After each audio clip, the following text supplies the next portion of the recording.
C'est sous le leadership du professeur Françoise Malonga, directrice générale de l'école de santé publique de l'université de Lubumbashi, que cette initiative d'enseignement à distance est mise en place. L'organisation de cet enseignement répond à un double impératif. Celui de reprendre les enseignements dans ce contexte de confinement et d'initier le téléenseignement à l'université de Lubumbashi. Nous testons donc ce jour un nouvel outil et une nouvelle plateforme qui exige des enseignants à enseigner autrement et des étudiants à apprendre autrement.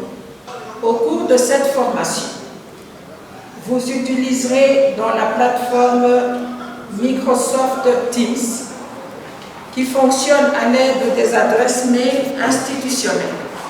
Donc chacun devra utiliser son adresse mail Outlook Unilou.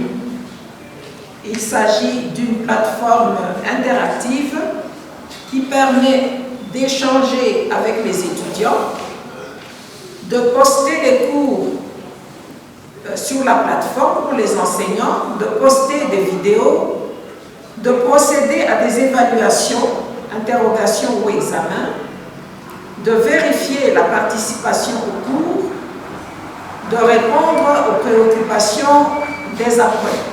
Au cours de cette cérémonie du lancement des cours à distance, les apprenants interagissent directement avec l'enseignant, comme en témoignent ces images. Nous devons quand même noter une disparité des violences et des toxinogénèses au sein des différentes souches d'espèces bactériennes déterminées.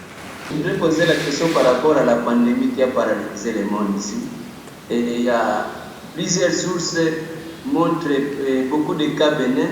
Est-ce que vous pouvez nous expliquer ce phénomène, cet état des choses? Bien, vous avez ce thème épidémiologique. L'hôte, l'agent pathogène et l'environnement. Dans le cadre de la pandémie de Covid-19, c'est surtout l'hôte qui est le plus concerné. Les facteurs qui font que ce virus entraîne des dégâts chez les hommes, c'est notamment le problème de l'âge. Ces personnes qui sont déjà souffrant des problèmes cardiovasculaires, déjà, vous comprenez très bien que ce sont des prédispositions, un phénomène qui fait que l'individu ne sait pas se défendre facilement contre cette infection. Pas seulement qu'il ne sait pas se défendre, mais parce qu'il est prédisposé à développer des troubles physio-pathologiques, notamment des embolies pulmonaires.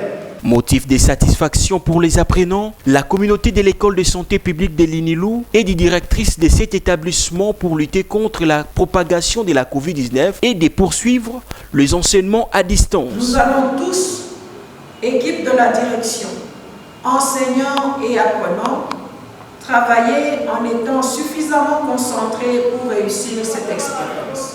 L'objectif poursuivi est au fait de remédier à cette situation de crise sanitaire que la pandémie au Covid-19 nous impose. On nous demande de rester chez nous, de rester confinés à la maison, de ne pas sortir, de respecter les mesures barrières pour limiter la propagation du coronavirus. C'est ainsi que nous avons initié cette formation pour permettre aux apprenants de suivre les cours en ligne à distance chez eux où ils se trouvent.